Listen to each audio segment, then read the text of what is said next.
aquela coisa toda que eu gosto, mas vindo para cá, saindo de 4h30, chegando agora, pegando aquele trânsito todo, aquele que o Espírito de Deus disse, não, pregue outra coisa. Então a gente vai pregar outra coisa. Lembrando, irmãos, que a família é o nosso bem mais precioso. Se você encontrar um homem feliz, um homem realizado, um homem cristão, um homem de Deus, ele é um homem de família. Porque a família foi um projeto de Deus. E daí a gente entende porque o inimigo ele tem tanta raiva da família. O inimigo tem muita raiva da família, irmão. Eu gosto muito da história aqui, que tem um livro chamado História da Redenção, que a irmã White fala que quando a Trindade se reuniu para fazer esse planeta, Deus chamou, né? Chamou Jesus ali e eles conversaram sobre como ele faria o planeta. Ele estava lá sem forma e vazio, como diz a Bíblia. Mas tinha um ser que ele queria ser convidado para estar nessa reunião, para planejar como seria o ser humano. E por ele não ser convidado, ele ficou com muita raiva. Pois muito bem. E ali eles começaram a fazer, né, primeiro dia, segundo dia, começaram a fazer as coisas, até que no sexto dia criou o ser humano. E toda vez que o inimigo, ela conta que ele passava no jardim, ele olhava um animal e ficava, não fui convidado para fazer isso, só tinha feito essa beleza. E quando ele olhava para as árvores, as frutas no jardim do Éden, ele ficava. Mas quando ele passava, ele via Adão e Eva, ele ficava revoltado. E daí essa aversão, irmão, que ele tem para nós. E a família que foi constituída por Deus, mais ainda. Ele quer destruir a família, porque destruindo a família, ele destrói a sociedade e a igreja. Há um movimento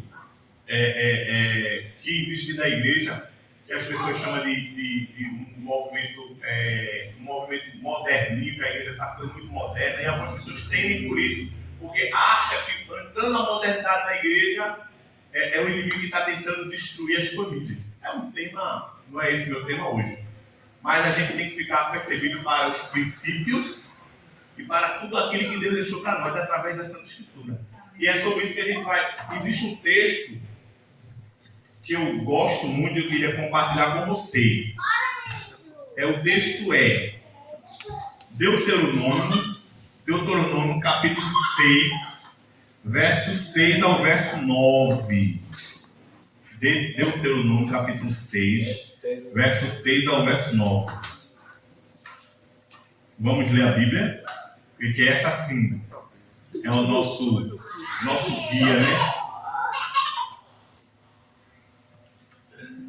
É um verso muito conhecido, mas ele tem um conteúdo que vai nos deixar, sempre nos deixa maravilhados. Amém? Todos acharam? Vamos. Deuteronômio capítulo 6. E o verso é do 6 até o verso 9.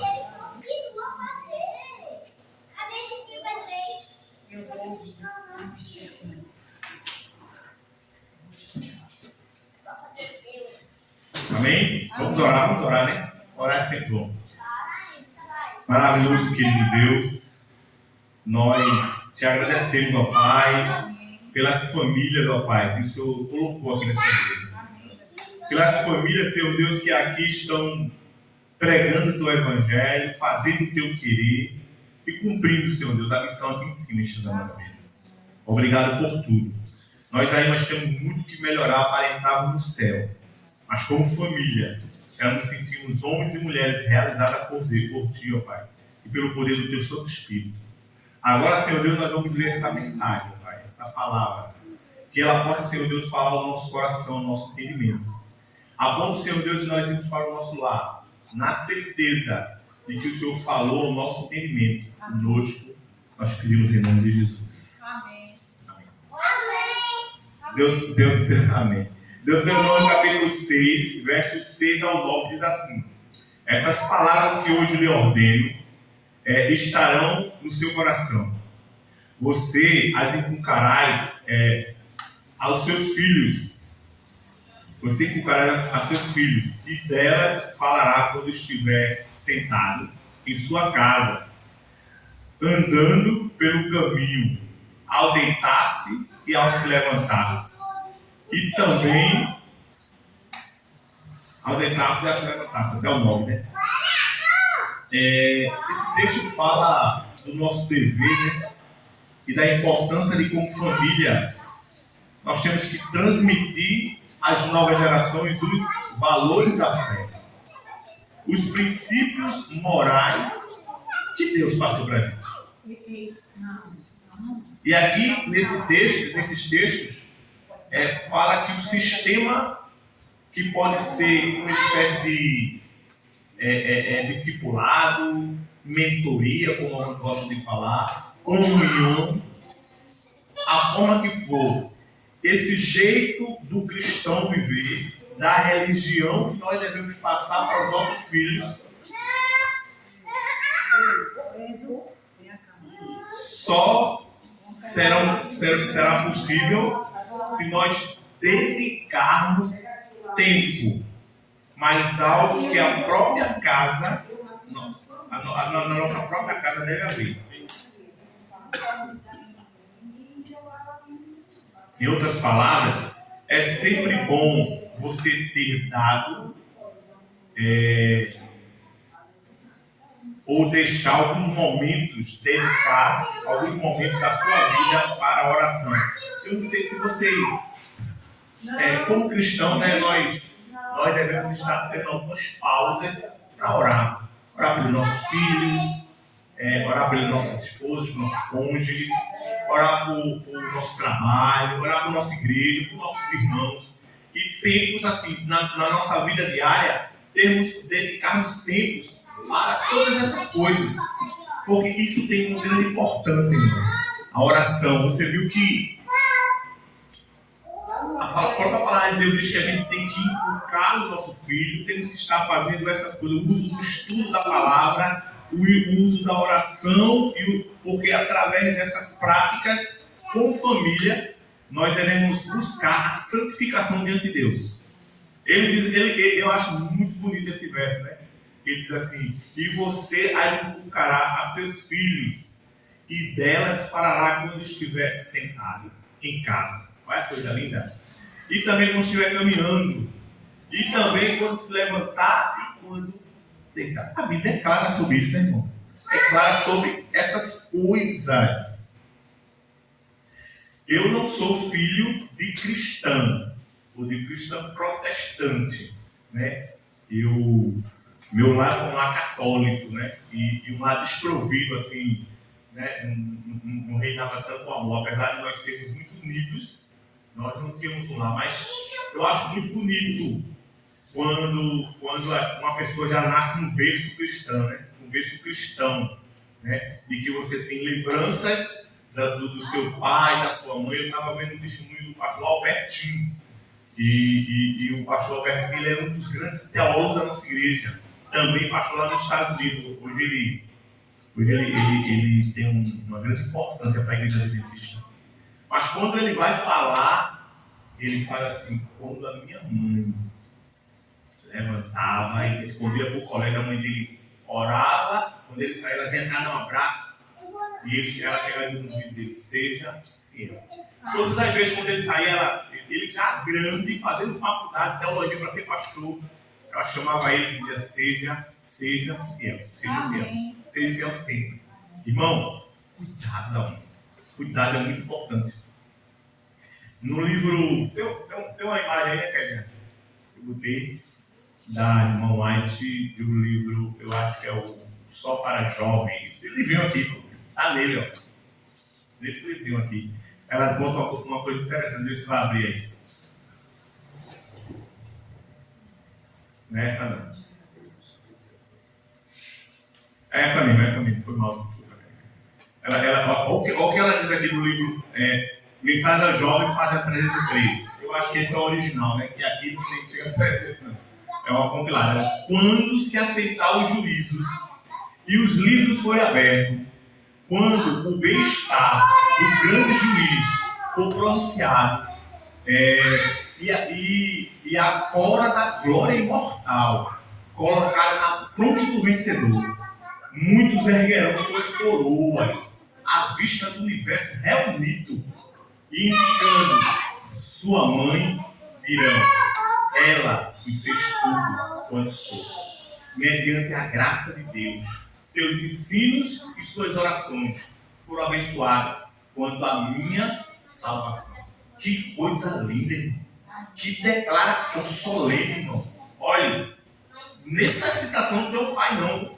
Essa é uma citação que fala do privilégio da mãe e da importância que ela tem na criação dos seus filhos. Ela diz, os filhos reconhecerão através da sua coroa de justiça na eternidade. Eles vão dizer assim, diante do rei: minha mãe. Minha mãe, ela foi, sabe? E vocês que são mulheres, são mães, sabe essa importância a gente que é homem tem essa coisa de estar saindo e passar o dia fora, e não passar a maior parte do tempo com o filho, na parte da criação. Nós ajudamos, mas a maior parte fica mais sobrecarregado para a mãe. E aí ela dá essa declaração de que, irmãos, isso é lindo para vocês que são mães. Não tem aí os pais, não é só a mãe, viu? É a mãe, quando se assentassem os juízos e os livros forem abertos, quando o bem-estar do grande juiz for pronunciado e a coroa da glória imortal for colocada na fronte do vencedor, para ele. O próprio Deus colocar a coroa da glória na gente. Muitos se erguerão com suas coroas à vista do universo reunido, indicando a sua mãe, dizendo: foi ela, com muita ajuda dela, primeiramente do Espírito Santo. A minha mãe me ajudou. É lindo, irmão. E o pastor Kiko, quando ele estava falando com o seu testemunho, ele citou essa passagem. E hoje o pastor Alberto tinha um dos maiores teólogos da Igreja Adventista, um pastor, filho de relojoeiro. Ele é presidente do Instituto White, do Centro White. Irmãos, lá nos Estados Unidos tem lá o Centro White de todos os estudos, tem os escritos originais que ela fez à mão. E a Igreja Adventista é detentora desse direito. E ela guarda, sabe, as 7 chaves, aquela riqueza da revelação de Deus. E ele, pastor Alberto, ele é o presidente mundial do Instituto White. Um homem que agradeceu, sabe a quem? A seus pais. Ele dizia que o pai dele não tinha muito dinheiro, não. Consertava relógio. Mas todos os filhos dele tinham lição de escola sabatina. Não faltava. Ele disse que a mãe dele se sentava e estudava a lição. Ele disse que a mãe dele era professora de escola sabatina. O pastor Alberto tem 70 anos já. E ele disse assim, e ela falava com a gente, e ela fazia os cultos, ela estudava a lição de escola sabatina e se sentava para ler a Bíblia. Imagine nos tempos de hoje que a gente está vivendo. Quem é que faz isso mais? Até dentro da igreja está difícil, tá não? E por que está difícil? Está aqui, ó. 2 Timóteo. Cadê? Não tem nome. 2 Timóteo, capítulo 3, verso 1. Aquele verso que diz assim: porque nos últimos tempos haverá tempos difíceis. Irmãos, estamos vivendo nos últimos tempos. E os tempos estão difíceis. 2 Timóteo, eu vou ler o texto aqui para não faltar com a verdade, né? Vamos ler o texto aqui, cadê? 2 Timóteo, capítulo 3, verso 1. Cadê você, meu amigão?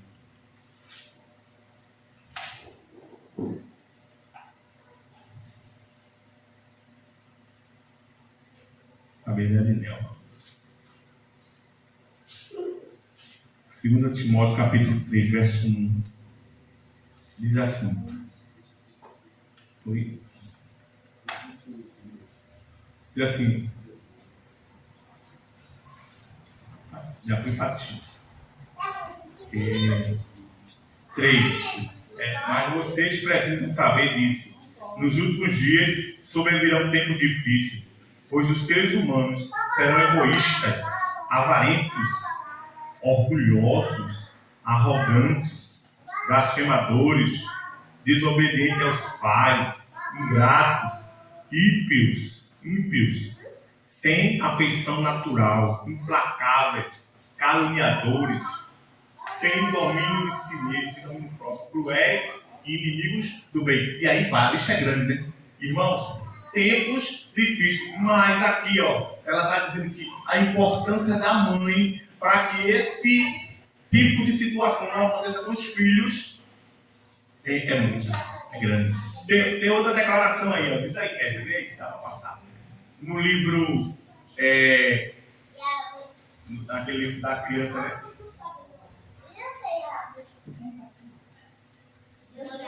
Conselho, né?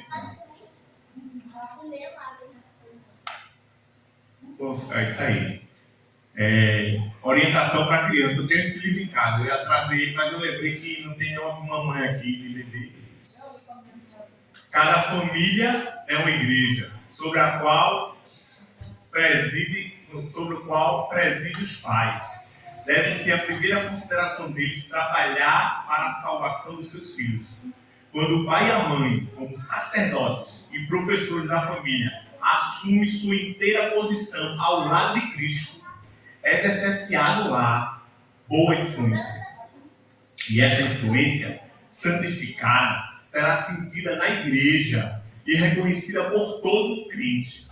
Devido à grande falta de piedade, a santificação no lar, a obra de Deus é grandemente impedida. Nenhum homem pode levar para a igreja uma influência que não exerce na vida doméstica e as suas relações comerciais. Irmãos, a base é em casa. A base é o lar. O mundo está hoje destruído e a igreja hoje tem muitas dificuldades porque na base não está sendo feito o dever de casa.